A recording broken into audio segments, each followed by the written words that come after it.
Allah tells us clearly, hold together fast to the rope of Allah and be not divided. To the Quran and the Sahih Hadith.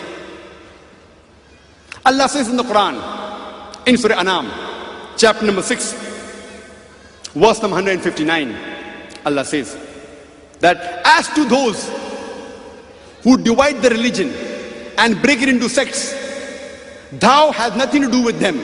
Telling the Prophet, thou hast nothing to do with them. Their affairs is with Allah.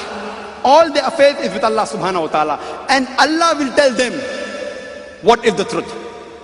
Allah tells the Prophet, as to those who divide the religion and break it into sects, O Prophet, thou hast nothing to do with them. All their affairs is with Allah. And Allah will tell them what is the truth. That means making sects in the religion of Islam is haram. It is prohibited. And this has been mentioned in several places in the Quran.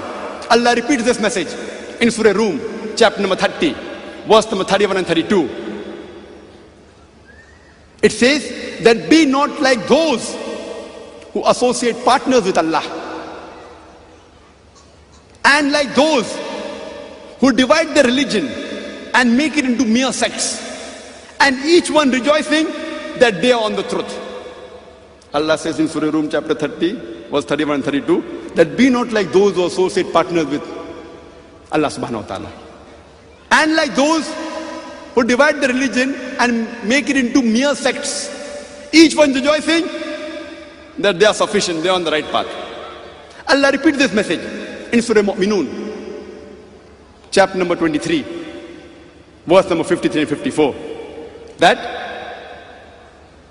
be not like those who divide the religion and make into sects, each one rejoicing in itself. That means they are on the truth. Allah repeats this message in Surah Shu'ara, chapter number 42, verse number 13 and 14, that be steadfast in religion and divide not your religion. And there are several other verses of the Quran which says, do not make sects. So making sects in the religion of Islam is haram. It is prohibited.